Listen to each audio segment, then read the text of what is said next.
Hello, everyone. If you like what I'm doing here, please consider subscribing, liking, and commenting. It would really help the channel out quite a bit. Thank you very much.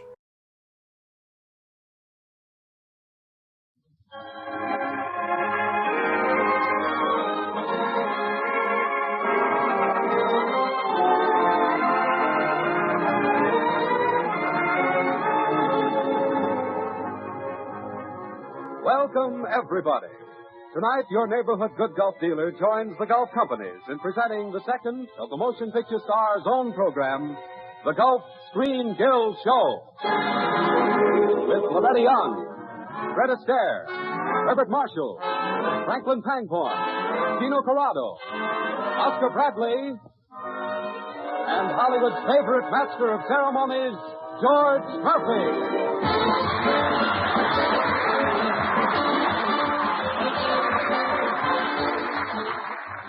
Good evening, ladies and gentlemen, and welcome to the second Screen Guild Show, Hollywood's own program, written, directed, and acted by the greatest names in the motion picture industry, for the benefit of the Motion Picture Relief Fund. Last week it was a review. Next week it's a dramatic show starring Betty Davis, Robert Montgomery, Basil Rathbun, supported by Louise Beavers.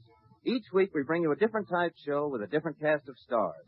Tonight, it's a musical comedy, Miss Brown of Worcester, directed by Ernst Lubitsch, and written by Dwight Taylor and Arthur Sheetman, under the musical direction of Oscar Bradley. Ready, Oscar?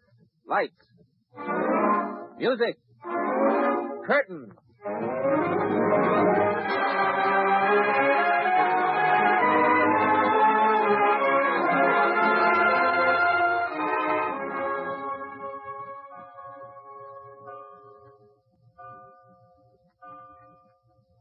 It's 4 a.m. at the English Manor House of Richard Devon, played by Herbert Marshall.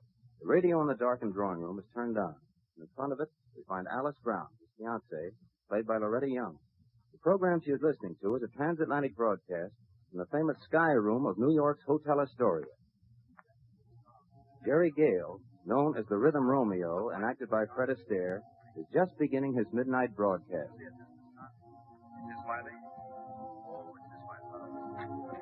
Jerry. Alice, is that you down there? Yes, Dick. Well, what on earth? Well, do you know what time? Oh, darling, are you ill? No, I'm all right. I woke up and heard the radio playing. Oh, You're sure you're all right, Alice? quite sure. I just couldn't sleep, that's all. I don't wonder. Poor girl. Their dinner last evening to meet my family must have been a frightful ordeal. No, it wasn't. But they approve of you, darling. Dick, I want to ask you something. Yeah? Here, let me put this shawl around you. This place is a refrigerator. You have a red nose for our engagement party. Dick, would you say a girl was, well, immoral to be in love with two men? Oh, depends on the girl. Who is this unfortunate female? It's I. Oh, well, in that case... Huh? What did you say? I said I'm the girl, Dick. Oh, now, wait a minute, Alice. Oh, I suppose I should have told you before I left New York. Well, it might have been a little less of a shock. After all, a man doesn't expect his fiancée. Would it be a breach of etiquette to ask the name of my rival? Jerry Gale. Jerry Gale, the American Orchestra, the Rhythm Romeo. Oh, now, look here, Alice. I know, it's mad and crazy. But he's a public figure of speech. Every woman in America. Look, Dick, there are two me's. The sensible, sober, down-to-the-ground me. Quite in love with you. Then there's the other we'll call the foolish, romantic me. In love with Jerry Gale. Oh, no, you're ribbing me. Oh, aren't you? He was the leader of a little band at our college prom 4 years ago. He played the trumpet. Oh, but he was much better on the harmonica. Harmonica? Uh-huh. Oh, this is becoming more and more fantastic, Alice. How long did you know him? A weekend? Only a weekend? Yes. And I never saw him again. Well, doesn't it occur to you he must have changed a lot in 4 years? Oh, he has. Of course he's changed. And I'm the one responsible, Dick. I made him the Rhythm Romeo. Now, really, Alice, I can believe a lot of things, but... I introduced him to Shakespeare. You mean William? Where? A lake on the campus, in a canoe in the moonlight. I recited Romeo's speech to Juliet. And now he begins all of his programs with that same speech. Well, his meat was atrocious. He told me to always remember that night. Remember me. Every time I hear him, I know he's looking for me, searching. Oh, I know how perfectly stupid this sounds. Stupid? It's serious. Even if it is purely mental, we've got to do something about it. Yes, I know, but what can we do? Return to America and see this Jerry Gale. Oh, Dick, now you're being silly. I've waited so long for you. I can wait a little while longer. Until I'm sure of you. But, Dick... Don't worry. If you find he's the one, I'll bow gracefully out. Oh, no, Or if he's not, you can forget him. Isn't that the sensible solution? Well, Exactly. We'll sail for America on the very next boat. You're going to feel better or worse within a fortnight.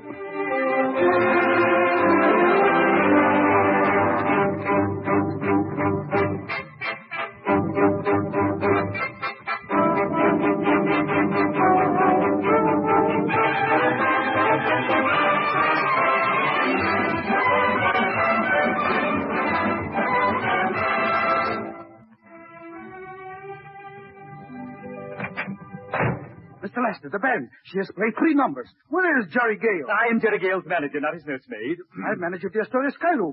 And Jerry Gale comes on time, well, I'll make you lots of trouble. 30 musicians, 2 arrangers, 3 chunks of music, a harp, and Jerry Gale to look after. And you think that you can make me trouble? Ha ha! Ha ha! Right back. I go, but I tell you, he Romeo roams at 10 o'clock, or he roams. You think I could take him out of a hat? Hello, Lester. Oh, so there you are, Jerry Gale. Where have you been? On the corner of 47th and Broadway, playing a harmonica for 3 little dirty-faced kids to do the shag. Any objections? If the management ever hears of this, We made 40 cents before we got chased by the cops. Not bad, huh? you'll ruin everything. Everything that I built for you. I and Shakespeare raised your salary to $2,000 a week. Look, Lester, you and the Bard have done a lot for me, but honestly, I get so tired of spouting couplets. Maybe you're satisfied with this rhythm Romeo you've created, but I've got to live with him, and I don't like him. Oh, stop that. Stop that. A 30-piece orchestra with a concertmaster who plays a genuine Stradivarius, and you play a mouth organ. Don't do that. Why don't you take up something classical like the harp? You can't play a harp in the bathtub. Will you please give me that crazy gimmick? Oh, don't put it in your tailcoat. You'll bulge in the wrong places. Look, Lester. Look, you read my mail, you write my lines, you make my dates, and you break them. In short, you pull the strings and I dance. Please, will you stop? Romeo wasn't a hoofer. Yes, and this hoofer isn't a Romeo. There, now there's the signal. Now here's your baton. Now don't forget, when you step off the bandstand after your number, you're still Romeo. Greet the girls with, I am too bold, 'tis not to me she speaks. Romeo and Juliet, Act 1, Scene 2. And what do you say when I get cornered with some fair jitterbug? Why, I interrupt and say your sponsor wants to speak to you. All right. I go and it is done. The bell invites. What? Macbeth, Act 2, Scene 1.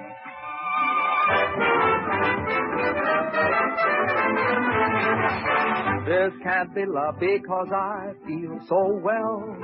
No sobs, no sorrows, no sighs. This can't be love, I get no dizzy spell.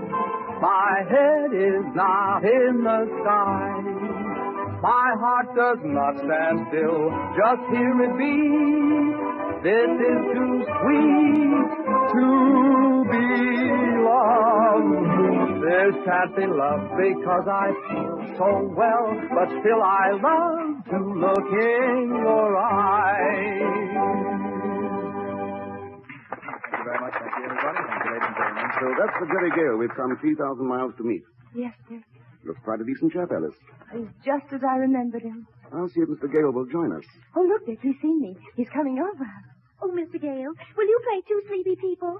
I am too bold. It is not to me she speaks. Oh, Mr. Gale, your music is too wonderful. I am too bold. 'Tis not to me she speaks. Hello, Jerry. I am too bold. 'Tis not to me she speaks. Nice reading, old man. Thanks. Jerry. Jerry, don't you remember me? Remember you? Well, of course. Why, you're, Alice. Alice. Well, what do you know about that? Alice, Brown. Brown, certainly. Alice Brown, of course. The Fall Festival at Wellesley. No. Spring prom, Vassar. Oh, yes. You had on a blue dress. I wore red. Remarkable memory, old man. Thanks. By the way, this is Mr. Richard Devon. How do you do? How do you do? Alice has told me about you, Mr. Gale. Really? Well, that's nice. Yes, most fortunate the way you came upon the Shakespearean role. Oh, Dick. The rhythm Romeo angle? Yes, a lake on the campus, a boy and a girl, the moonlight, and you were romantic. No. A hamburger joint on Main Street, me and my manager. It was raining and I was broke. But, Jerry, You see, one of the boys in the band made a play for the waitress, and she said, lay off, Romeo, and the idea came to Lester just like that. I've been the rhythm Romeo ever since. Dick, let's dance. Alice, darling, you know I don't tango. But you do, don't you, Mr. Gale? Oh, I couldn't possibly leave you alone, Dick. Nonsense. I'll order dinner for you while you're dancing. Go ahead. Go ahead. I suppose we could dance. I suppose we could, if you like.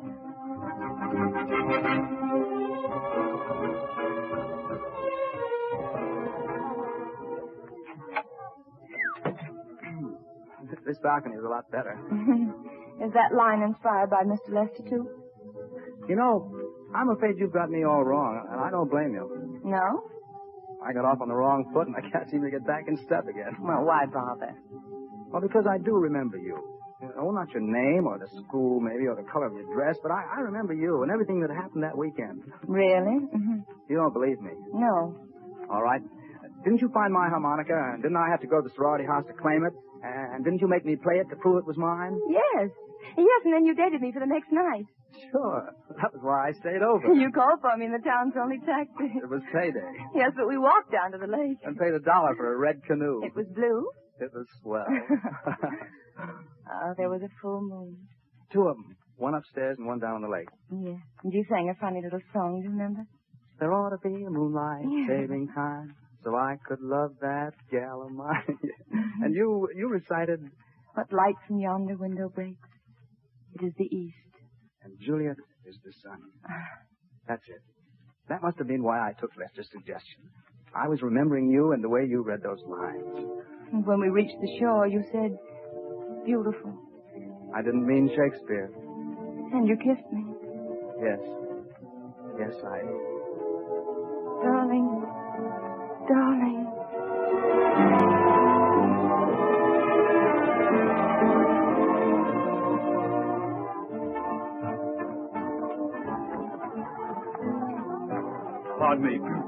Pardon me, I'm Mr. Lester, Mr. Gale's manager. He was at your table a few moments ago. I wonder if you could tell me where he... Certainly, yes. He just stepped out on the balcony with my fiancée. Oh, thank you. On the balcony? With your fiancée? Oh, my heavens!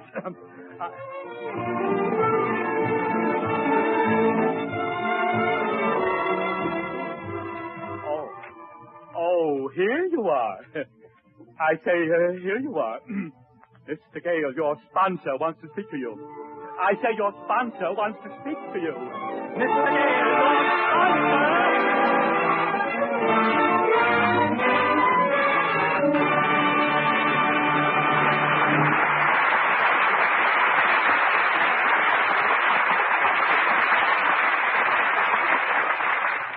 You have just heard Act One of Miss Brown of Worcester with Fred Astaire, Herbert Marshall, Franklin Pangborn, Loretta Young, and Gino Corrado.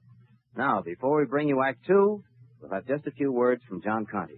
Ladies and gentlemen, in your neighborhood, perhaps just around the corner, you'll find a good Gulf dealer. He is an independent merchant who conducts a business to serve you with your motoring needs. We are proud to say that he handles petroleum products which are uniformly high in quality. Of equal importance is the service which he renders. We are sure you will find him friendly, helpful, and prompt in his attention to your motoring needs, courteous as he serves you. In every respect, a merchant who merits your regular patronage. So the next time you need gasoline and motor oil, stop at the sign of the Gulf orange disc and ask the good Gulf dealer to service your car. Thank you.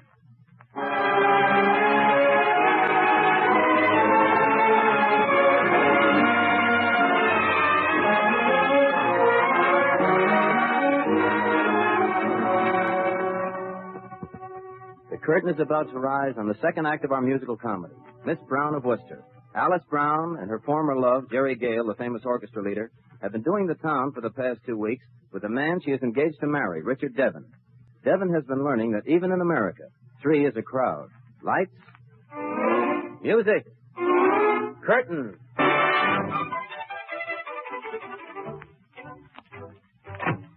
Well, where have you been? Out, Lester. Out with whom, may I ask, Mr. Gale? The girl I'm in love with? You're not serious. Why, you can't do this to me. Oh, yes, I can. You can't be in love with one girl. You've got to be in love with all of them. Your sponsor expects it. Now, look. I got along all right when I wasn't the Rhythm Romeo, when I didn't know what a sponsor was. Yes, and I had a darn sight better time. You're comparing hamburgers to caviar. I like hamburgers. What's the name of this siren? Alice Brown. And she's not a siren, Lester.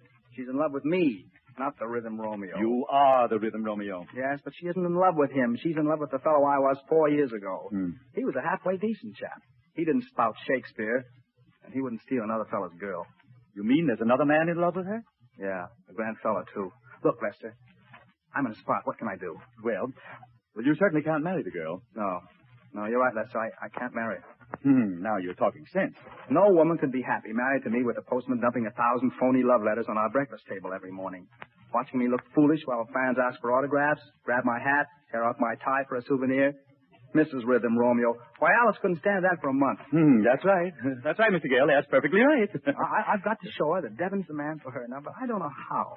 Well, you just leave everything to me, Mr. Gale. I'll think of something. A Lester never fails.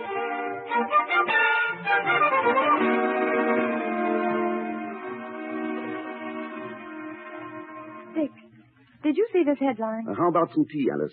Army mobilizes on Czechoslovakian border. Lemon or milk, darling? Lemon, dear. London building bomb-proof shelters. You'll never guess what I discovered these crumpets. Britain debates mobilizing navy. Imagine selling crumpets at a chemist shop. You know, Dick, this really looks serious. Of the crumpet situation? No, silly. There's trouble in Europe. Oh, time enough to worry when it comes to a head. Marmalade or gooseberry jam? Marmalade, please. Oh, gosh, I'm glad we're in America and out of it. Well, if they have to roll up their sleeves and go to it, I'm still a captain in the Naval Reserve. You? Dick, do you mean that... Anything's apt to happen these days. But look, you didn't come to tea to discuss the European situation. What's really troubling you? Come on, out with it. Dick? Yes? I've made up my mind. I thought so. It's Jerry Gale. Yes. Oh, please, Dick, don't be angry with me. I'm not. Jerry's a fine chap. I'm only sorry I couldn't have been the lucky man. But Jerry doesn't know it yet. I knew it. And so must he, unless he's blind. Just a second. Yes? Is Miss Brown there? Yes, just a moment. For you, Alice. For me? Oh, thanks, dear. Hello? Miss Brown? Yes? This is Jerry Gale's manager, Mr. Lester. May I ask the name of your attorney? My attorney? What for? Miss Brown, as Mr. Gale's manager, it is my unpleasant duty to follow the path of unbroken hearts left at the wayside by the Rhythm Romeo. And I do what I can to repair them in a monetary sense. Let me warn you, however, that $3,000 is my top price. Are you speaking for Mr. Gale? Certainly, I speak for Mr. Gale. Does he think that I... Why, how dare you call me up, Mr. Lester? How dare you?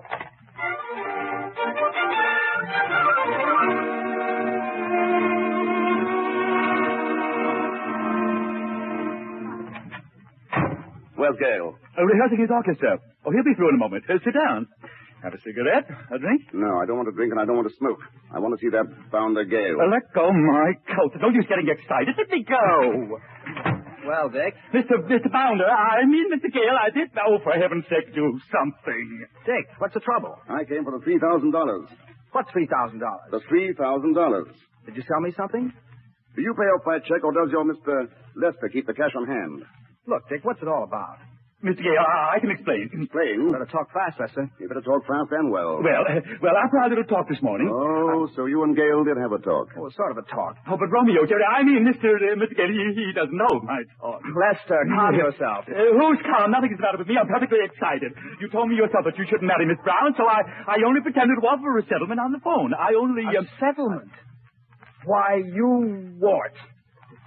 You pygmy. You smidge. Oh! I'm beginning to get things straight. Look here, Jerry. Why shouldn't you marry Alice? Oh, because you can give her a sane, decent life, and I can't, Dick. Because I'm a streamlined Shakespearean phony. Alice doesn't think so. After all, she's the one to make the final decision. It won't be hard for her to choose now. There's no explanation I can make she'll ever believe. I wouldn't worry, Jerry. A woman will go any place, do anything, and believe anything when she's in love. You'll see at the Sky Room tonight.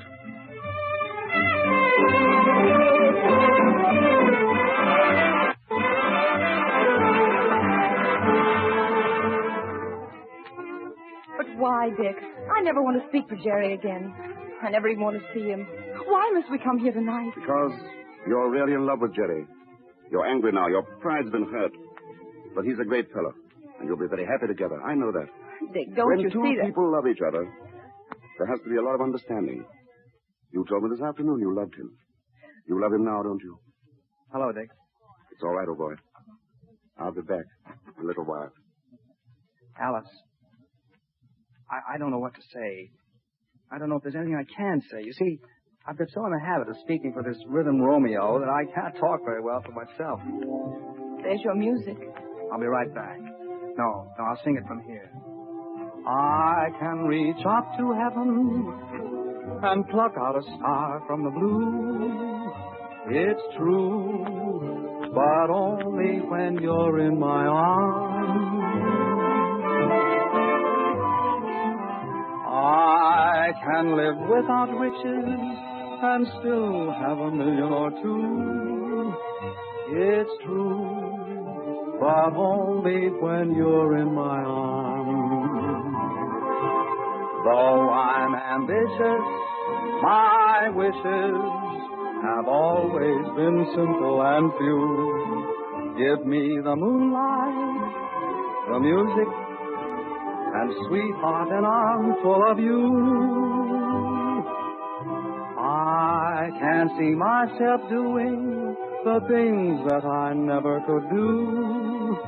It's true, but only when you're in my arms. Do you believe me, Alice?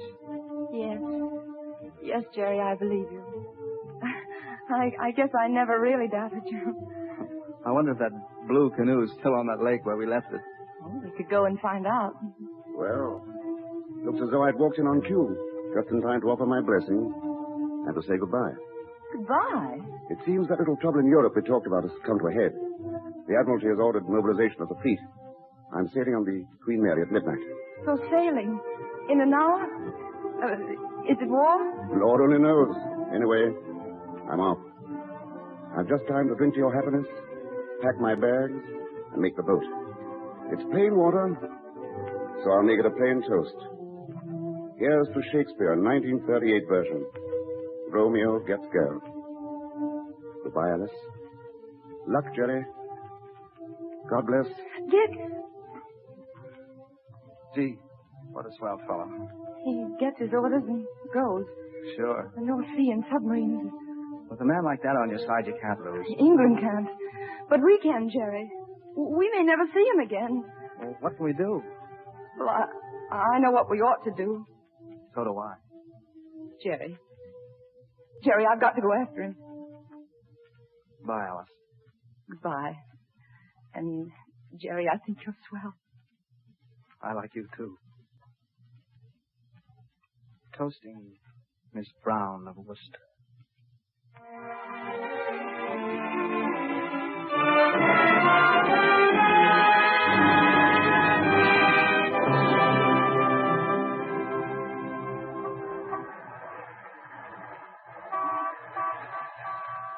Throw my luggage in the back, driver. Pier 90, driver. Okay, ma'am. Alice. What are you doing here? Where's Jerry? On the bandstand of the Astoria Hotel, I think. So what I thought. Oh, you're coming to see me off. Darling, a girl doesn't take bag and baggage to wave goodbye from a pier. You stupid thing, I'm coming with you. You can't. Why not? Well, Jerry. He sent me. Oh, forgive me, I don't get this. Darling, don't make me propose to you. You mean... Yes. Alice. Oh, my dear. How about a little radio music with that, sir? Why not? Well, here it is. Driver, do you know this is the first time I've ever been kissed in a taxi at 50th Street and 10th Avenue? Oh, this ain't the first time it's happened in my cab, ma'am. Listen, darling. My heart does not stand still, just hearing me. That's the song he sang to you, our first night in America. Yes. Only now he's singing it to us. See here, Miss Brown. Huh? What about your accommodations on the boat? I got the last stateroom. Oh, no, you didn't, darling. We got the last stateroom. Mr. and Mrs. Devon.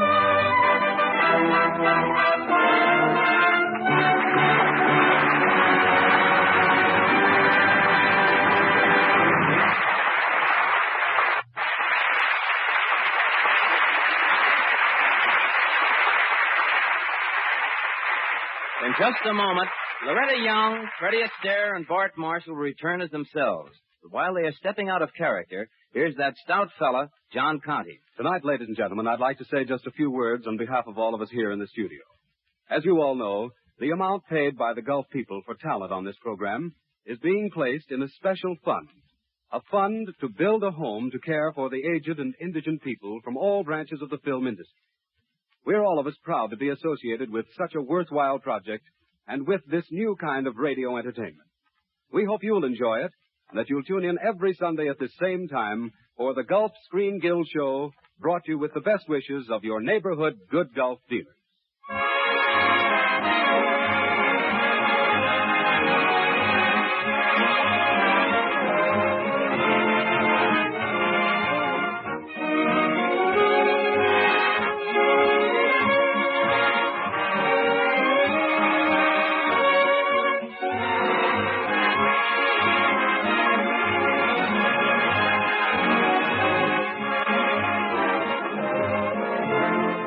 Say goodnight, George. Loretta, before I say goodnight, I want to tell you what a swell job you did. Oh, thanks. And I don't have to tell you how swell I think you are personally. No, you don't have to, but I like it.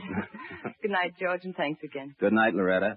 And by the way, extra congratulations to you, Bart. Why's that, George? Well, because tonight you got the girl and Freddie didn't. Well, in that case, so long as she's mine, I'll take her home. Good night, George. Good night, Bart. Good night, MC. Just a moment there, F.A. We missed something here tonight. You didn't dance. Well, neither did you. Well, I don't dance much, Fred. Why, George, you're just a terpsichorean meanie. Them's bodacious words, Astaire, bodacious. Oh, I couldn't dance today anyway. My foot's asleep. It's been that way all through the program. Oh, well, I know how to fix that. It's simple. All you have to do is stamp it. Look. Like this? That's it.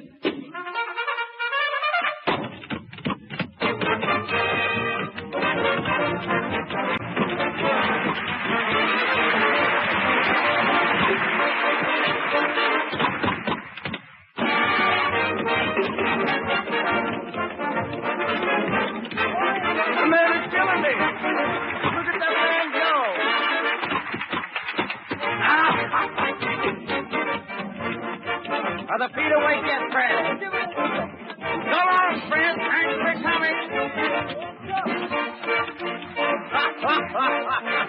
Good night, Fred, and thanks.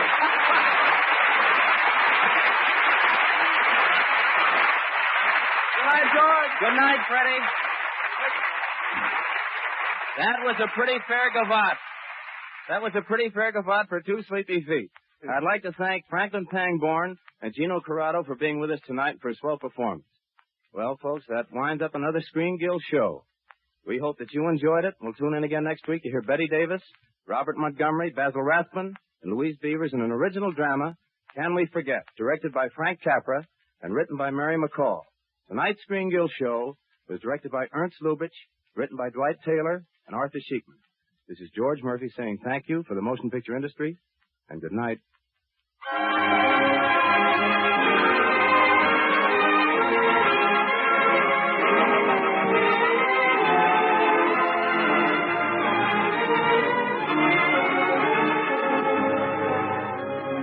Next week, same time, same station, the good Gulf dealer in your neighborhood joins the Gulf companies in welcoming you to another Screen Guild show with Oscar Bradley's orchestra and your master of ceremonies, George Murphy. This is John Conte speaking. When You're in My Arms is from Fred Astaire's new RKO picture, the story of Vernon and Irene Castle. We are indebted to 20th Century Fox for Loretta Young, who can soon be seen in the picture Wife, Husband, and Friend. Heard on tonight's show were Make Believe and Why Do I Love You from Showboat. Yesterday from Roberta, Thanks for Everything from the show of the same name, and This Can't Be Love from the Boys from Syracuse. This is the Columbia Broadcasting System.